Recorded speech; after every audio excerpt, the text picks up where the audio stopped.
Welcome to Pivot Points, a new series featuring some of the world's most successful women, candidly sharing their stories and insights about how they made it to the top and how you can too. Hosted by Perry Yeatman, a straight-talking global executive and award-winning author who created the career and life of her dreams and now wants to help other ambitious women do the same. Welcome. This is Perry Yeatman, host of Pivot Points. My next guest was at first described as an accidental CEO when she landed the top spot at Xerox back in 2001. But by the end of the decade, Forbes was hailing her as one of America's great corporate leaders based on her successful multi-billion-dollar turnaround of the iconic American company, which had been on the verge of bankruptcy when she took over. By her own admission, she didn't start out thinking in 1976 that she wanted to be CEO. In fact, she's described her rise to the top as pretty erratic. But frankly, I think that just makes her story all the more worth sharing. She's been on everyone's most powerful list for years and on the boards of such prominent companies as Johnson & Johnson and Target. She is also chairman of the Save the Children board, which is how we first met. In case you haven't already guessed, I am just delighted to say that my next guest is Anne Mulcahy. Welcome, Anne. Thank you, Perry. It's really a pleasure to be with you. I so appreciate your time. I know that listeners are going to get so much out of this. So we know where you are. We know where you've got to. So many firsts in your career. But let's talk about how did you land that first job? What was that first job that really launched your career? Well, I have to say that it feels like I spent my whole life at Xerox, but I actually started out working for Chase Manhattan Bank in financial services in 1974. And I didn't last long. It was probably about a little less than 2 years when I decided that it just wasn't a good fit. And it was 1974, and banks were not exactly the most enlightened places. So I knew that it wasn't going to be the right path for me. So I did a little bit of research, more about companies and cultures than about jobs, because I do think that landing a place in a company that has a good culture is actually far more important than the precise job that you might be looking for. And I also decided to kind of go the route of entry-level sales, which is certainly not terribly glamorous and isn't probably at the top of a lot of people's lists, but though I would argue it should be. It should be. It's I think actually learning any business through the eyes of its customers is really quite important. But in this case, it was more about the fact that sales lent itself to quantitative performance, so that if you were successful, there was no judgment about whether or not you were responsible for that performance or not. So for me, it was I loved the idea of that quantitative scale, and I liked the company. It was definitely somewhat enlightened about diversity way back then in 1976. I love that you're the second woman I've interviewed who started in sales and who didn't actually necessarily, or kind of got their launch in sales and didn't necessarily go into it loving it. In fact, I don't know whether you know her, Connie Lindsay was one of the other women that I interviewed so far, and she said she said her launch job really was about taking on a sales job. She said, despite knowing three things, I didn't want to go into sales, I didn't want to go into sales, and I didn't want to go into sales. And she came out saying, God, it was so important for the exact reasons that you just said, which is, first of all, you get to know something from the eyes of your customers. Second of all, women often go into what, so often is like seen as the soft fields, right? And so you're right. If you can objectively say, and that's why I loved consulting. I was the profit center, right? It was impossible to argue whether I was too young or too female or too loud because I made the money. So it was like, that's it, right? What do you want to say to me? And, it's a really nice objective metric, and I do think that there's a lot of merit in that. Apart from the fact that I think sales definitely trains you on a lot of other skills, not the least of which is resilience, which certainly comes in handy throughout one's career. Yeah, so I agree. So I just wanted to reiterate that I think sales is way too often overlooked. I think it can be a great entry. I totally agree. So that's where you started. So do you have any idea why they specifically were interested in you? So if you went from Chase and you got to Xerox, why did they pick you? Do you think you have any sense of what stood out on your resume, or you interviewed really well, or what was it? Well, at the time, it was an entry-level job. So this wasn't, landing certainly, a management job. I think I definitely cared about wanting to put the best foot forward during the interview, make sure that they knew I was hungry, that I had ambition about wanting to be successful, wanting to perform, and wanting to make money. And those things actually are the kinds of things that, people are looking for when they're hiring in sales. And I think the fact that I was kind of transparent in what I was interested in and it was a good fit with what they knew made salespeople successful, I think that kind of sealed the deal. So let's jump ahead. So you obviously did well in sales. How long were you in sales, and what was your next move? And I'd like to think about that in the idea of, I know you got married ultimately, and I understand your husband worked at Xerox too, so there's an interesting story there, and that you had kids. So this whole mid-career period, how did you get from sales to executive, and then manage the husband and the kids and the everything in between? Well, and I stayed in sales for a long time, and I sold literally, and, a lot of assignments starting from, cold calling kinds of sales through major account sales and industry sales, and probably did that for 7 years. So this was not, a short-term stepping stone. And then I went into sales management and region management and branch management and just kind of bigger and bigger kind of P&Ls, in the sales organization. And it was during that time that I got married, had my kids, and, I often think back upon it, and, it's certainly not easy, but totally doable. And, I'm a big believer in you have to make it work and manage your choices and, be really good about managing your boundaries. For me, I wanted to have a career, a serious career, and I wanted a great family life.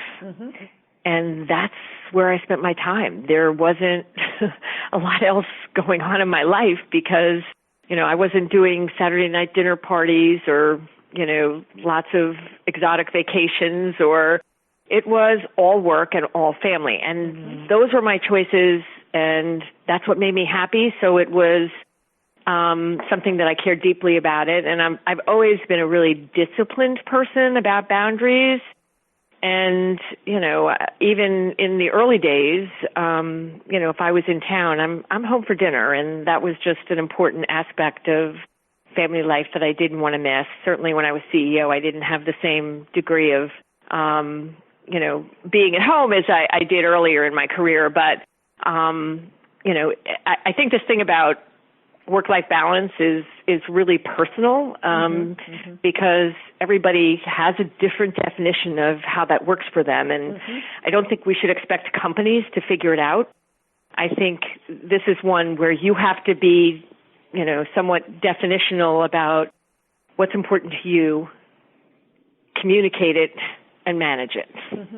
So I was able to kind of make that work and had 2 kids, and we balanced kind of a 2-career family, and that all, fortunately did come together, and probably a little messy along the way. And it's always messy. There's no way it's not messy. It is always messy, but I got comfortable with messes, I think, literally and figuratively, and made it work, and was able during those mid-career years to make it work, and started to take some risks and chances in my career when I knew that I had sort of done the sales thing. I had managed all the sales assignments I possibly could. I did some marketing assignments, and then really did a non-traditional one, which was branching out and actually going in and managing human resources, which certainly wasn't on the career path necessarily to CEO or,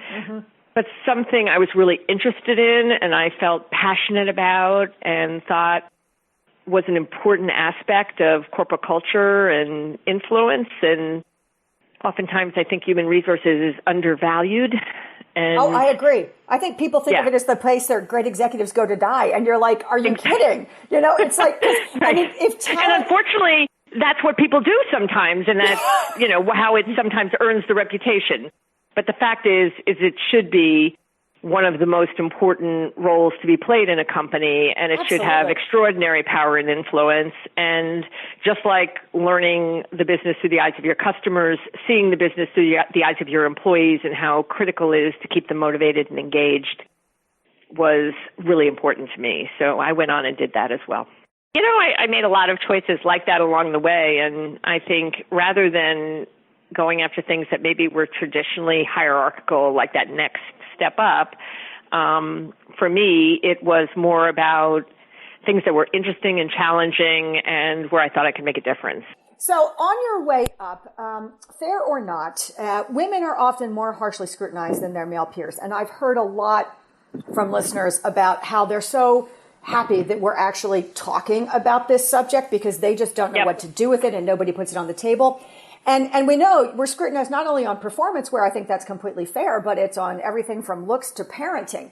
So on your way up, did you feel this? And if so, how did you deal with it?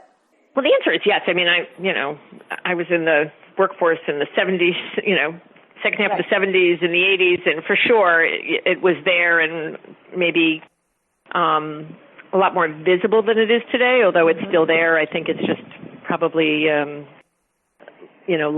perhaps less out there. But, I think, I remember interviewing for sales management assignments and interviewed for 5 or 6 before I got an opportunity to get a sales management assignment. I clearly had the better performance and I had earned it.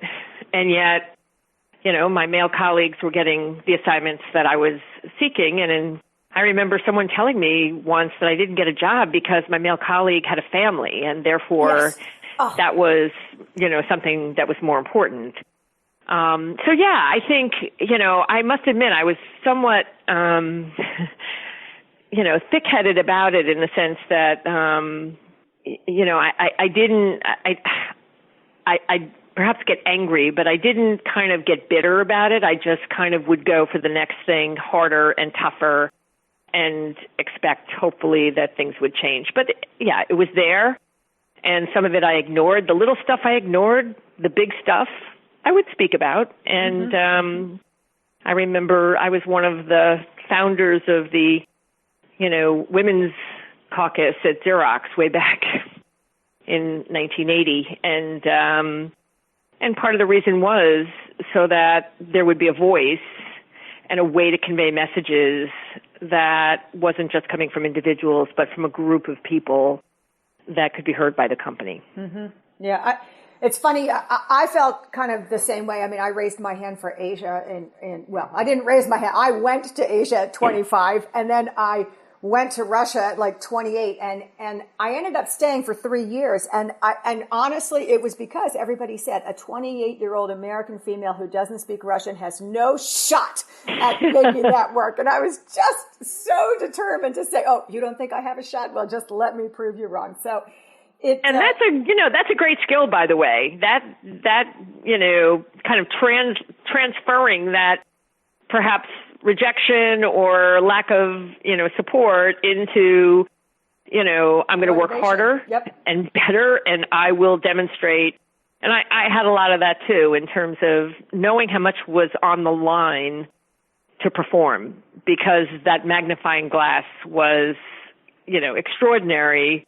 In a positive way and a negative way. And at the end of the day, I definitely was probably more motivated by refusing to fail right. than I was desire to be number one. Right. I feel exactly. And it wasn't positive in the way, like my work now, I'm striving to achieve something that is a positive, right? But it was very much about I am not going to fail. I am going to show you. And that made me so driven. I mean, people were just like, wow. And she's like, just beyond belief. And I'm like, yes, I am. I'm on a mission. I'm a woman on a mission. But it has a good side and a bad side. But I tried to use it for the best I could for the decade that I needed it overseas. So we often hear that it's lonely at the top, and certainly for you coming up when you did, even more so because you had very few women in the pipeline at that time.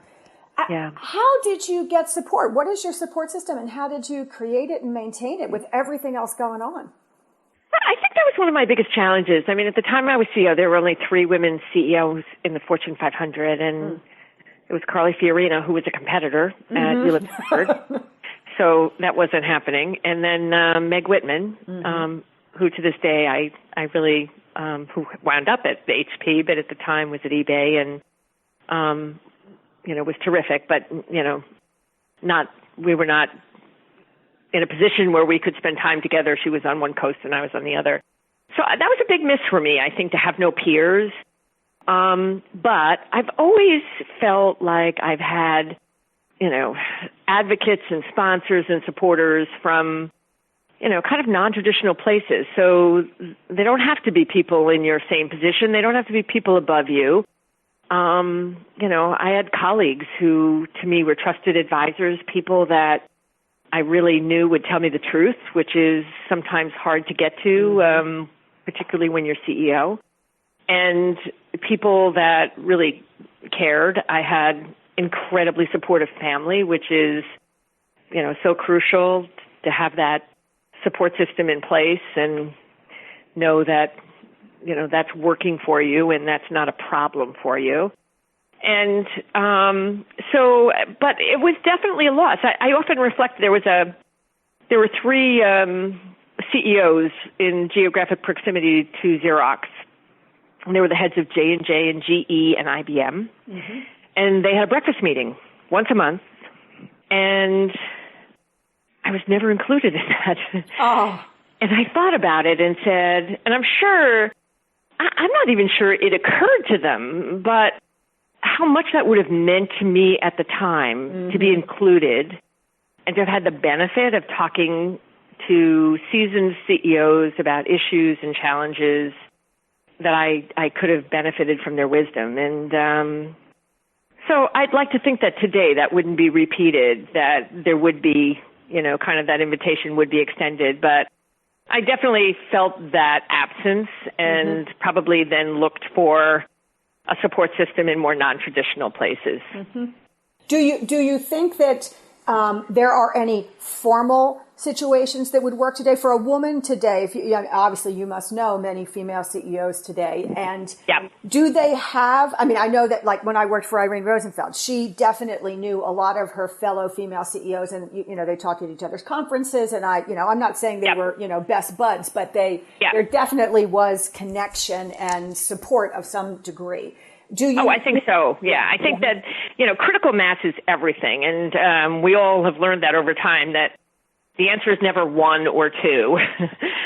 Where women really are at their best is when there's critical mass. And, now I think when women CEOs or senior women executives go to programs like G100 or the Business Roundtable or the Business Council, I think they connect with their female colleagues and, start to create kind of, there's no group of, I think, female CEOs, but I think they use those opportunities to network and connect with their peers. And that's a big plus. I mean, and by the way, with your male peers as well. I mean, I think, those are forums that are really valuable at building a network that's helpful to you in so many ways. Very important.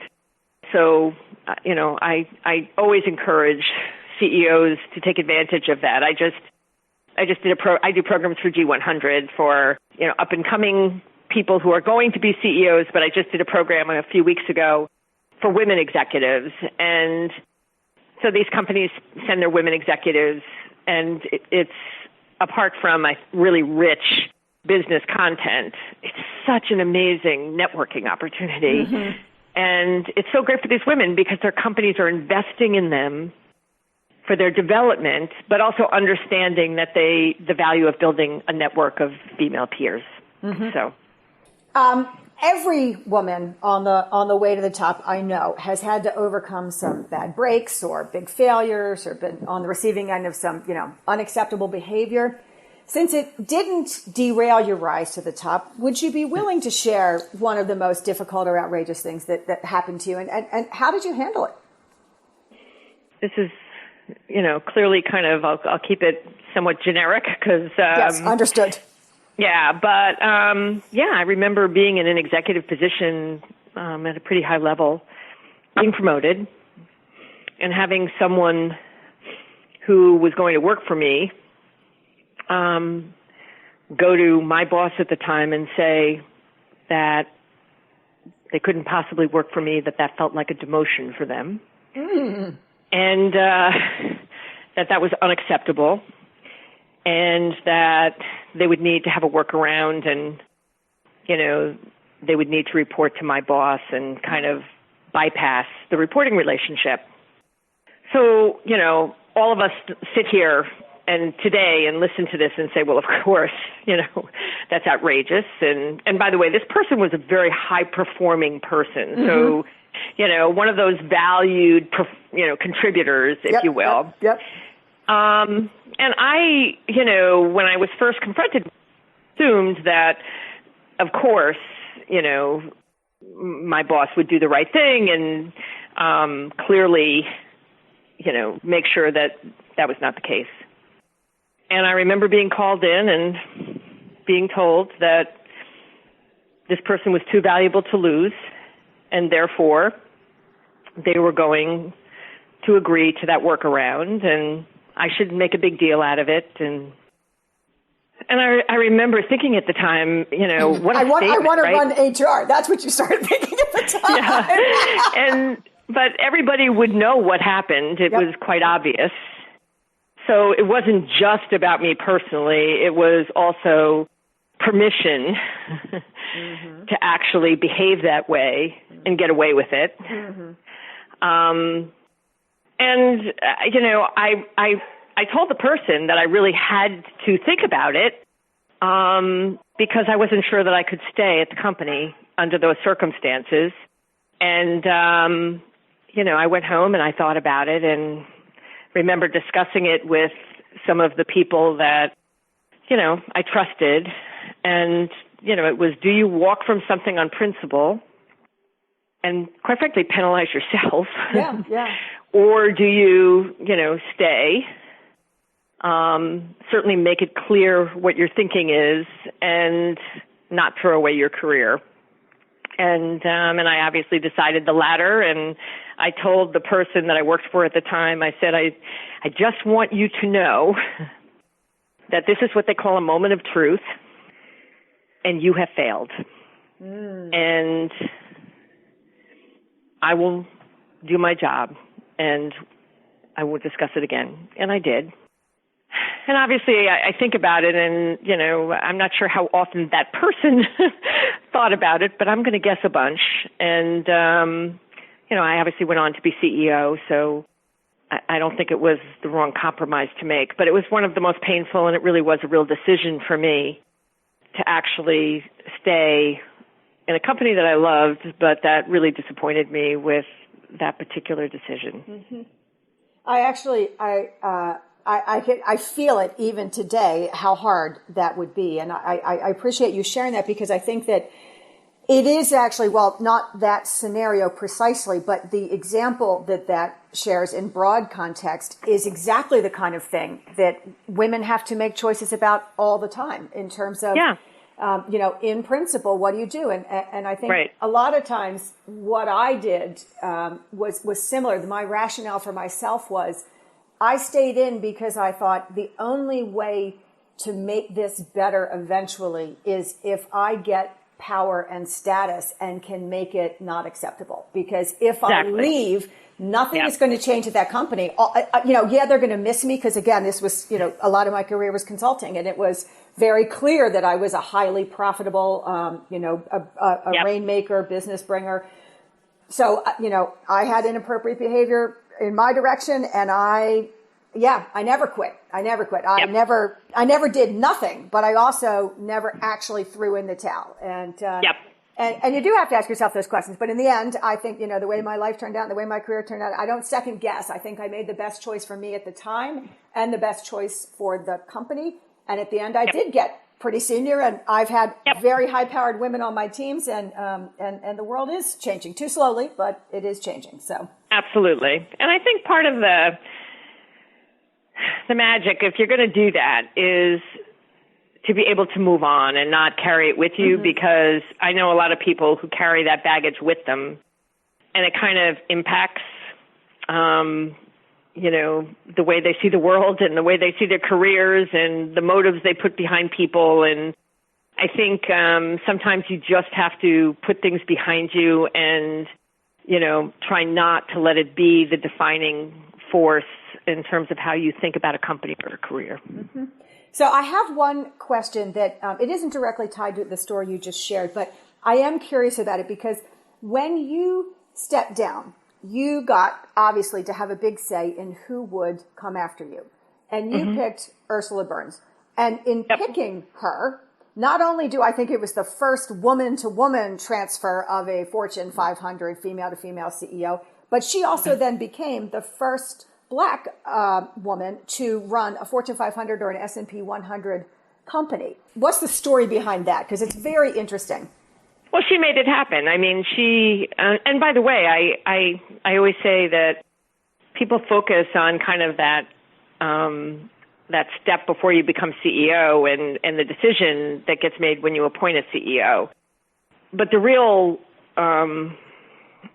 boldness and support happens way upstream in terms of the career ladder. So this is where, this is a company that really did have a culture and a behavior system that really embraced diversity more than most. Not that, as I've, pointed out, not that there weren't not issues. Perfect, right, exactly. Never perfect.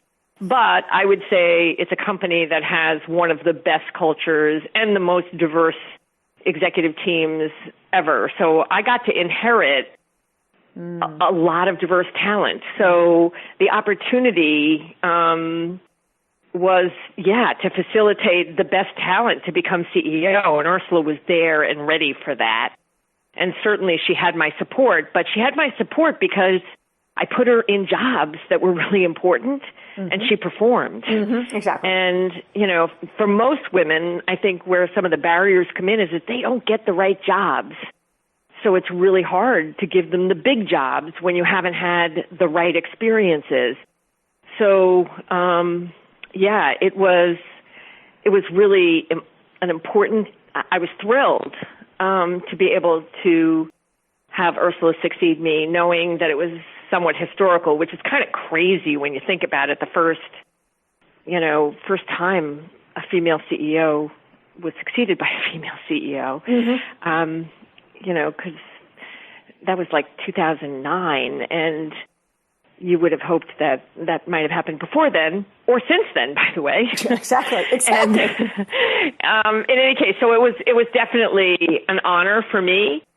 But Ursula made that happen by taking challenging jobs, delivering great performance, and being there as the number one candidate for succession. So, we need to focus kind of on that upstream set of candidates and make sure that it reflects the diversity that you would want it to, and make sure those people get the right jobs so that you have real diverse choices. And I think by the time people focus on it, they're looking at, a row of white males, because those are the people that have had the jobs that are defining in corporations. Yeah. It's actually an excellent point, and I hope everybody really takes note of that, because I think you're 100% right. And that's why I often tell women, you need to get P&L experience. You've got to run something. Right. Because, it doesn't matter. I was a corporate affairs person most of my career, but because I spent 15 years on the consulting side where I was the product and the marketer and all of that and the profit center, I understood the idea of business as opposed to just communication. And then even as a corporate affairs person, my mindset has always been, I'm here to make the business. It's either make the business money or save the business money. So how do you do that and then use my specific skill set and team to make that possible? So absolutely. I'm with you.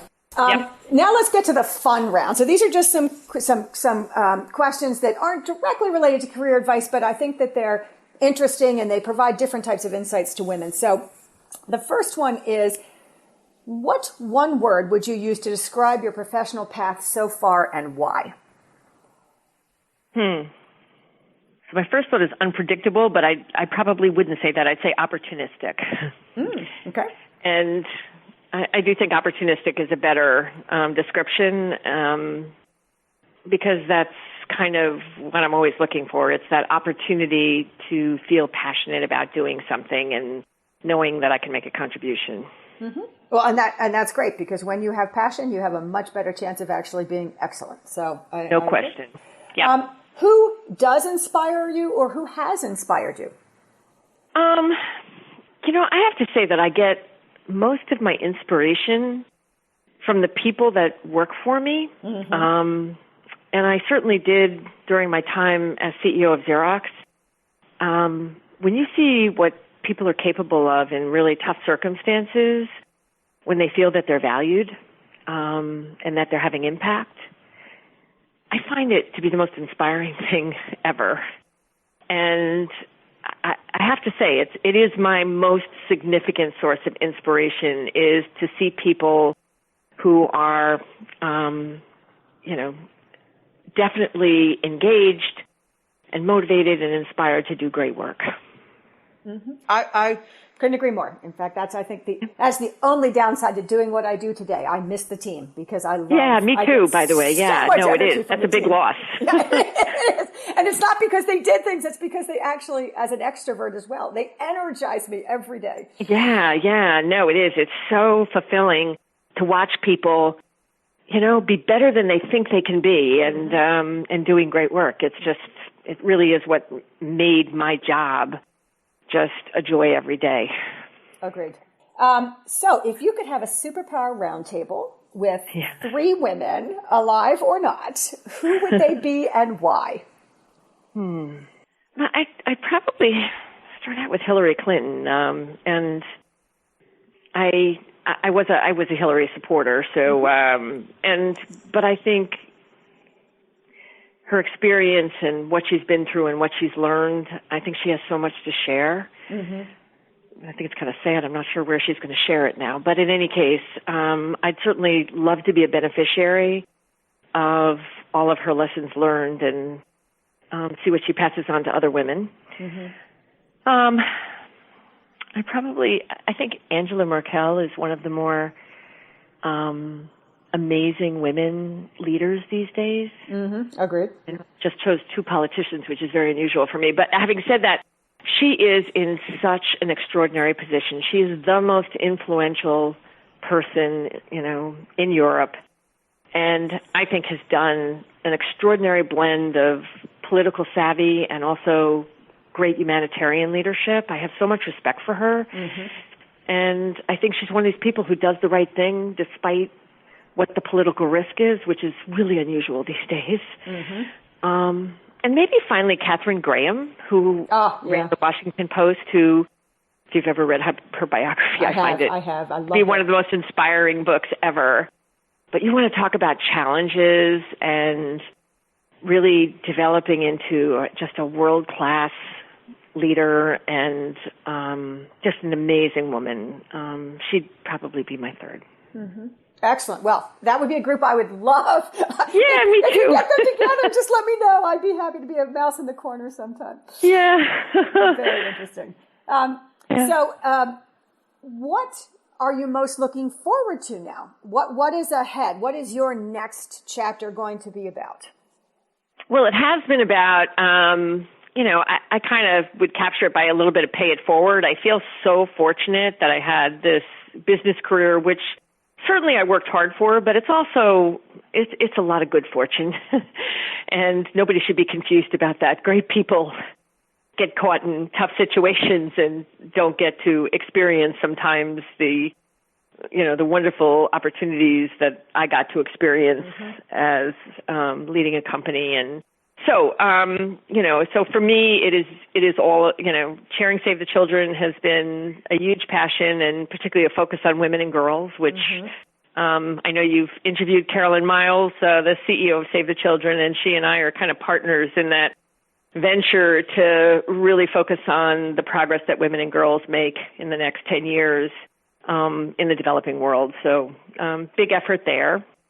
I love to be with and spend time with women executives, which is why I do some teaching and, work with groups like G100, hopefully modeling the fact that it is really doable. So be ambitious.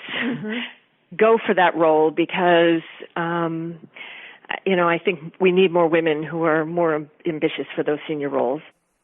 And I'm on a bunch of corporate boards, but I think probably, what I'm planning on is kind of next chapter is also perhaps being a business owner again, a small business.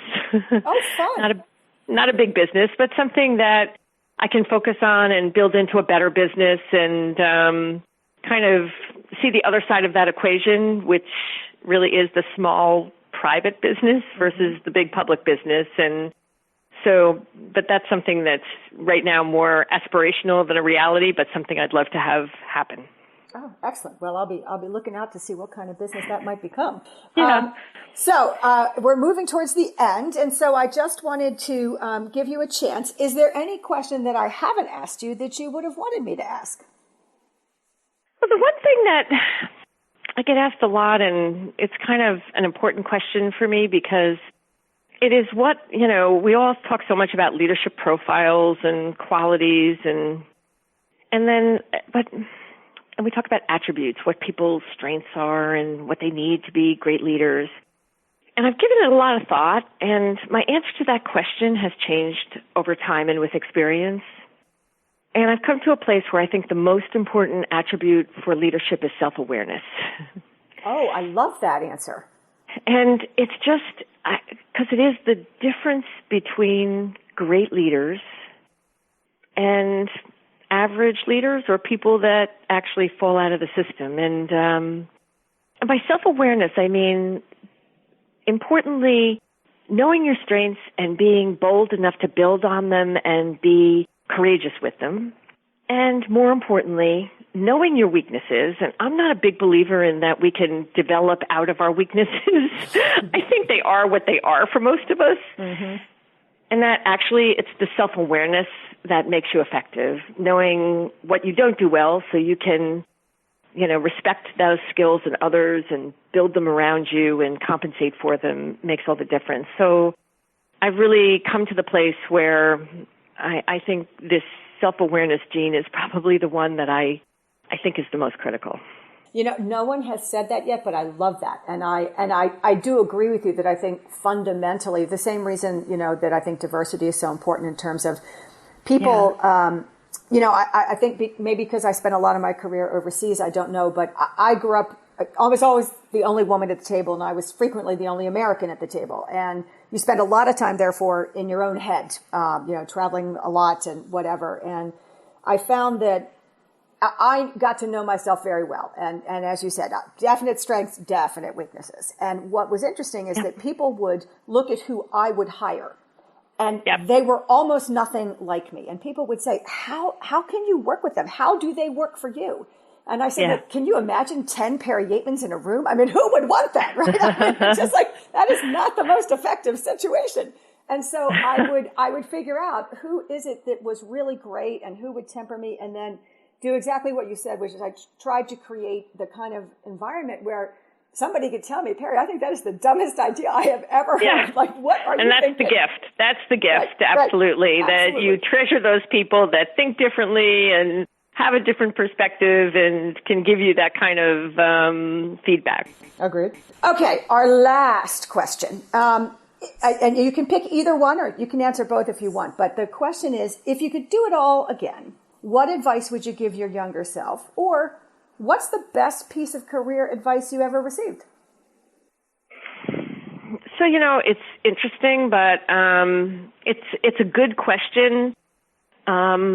And I think I received this advice, but I don't think I was listening to it as a younger person. And so now as somebody who can be reflective and look back, I think it's lighten up. And, there's work and there's life, and work is a big part of your life, but it cannot be your life. And I've watched too many people who've allowed work to define who they are, and then when it doesn't work out, they're kind of lost because that's where they put all their self-worth. And I think having perspective about work's important, and you want to give it your all, and you want to be brave, and you want to be ambitious, and you want to take it as far as you can, but not letting it be to cancel out, if you will, all of the other important aspects of your life, or even marginalize them. I think it's important because when, the work thing is not the most important thing in your life, you'll feel an absence of value if you haven't kind of developed the muscle, if you will, for other important aspects of your life.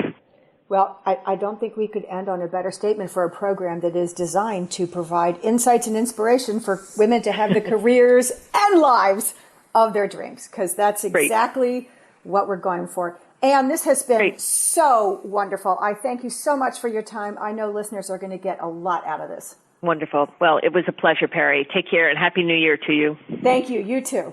You've been listening to Pivot Points, a series designed to help ambitious women have the careers and lives of their dreams. To hear more interviews, go to www.yourcareeryourterms.com. And be sure to tell us what you think. If there are topics you'd like covered or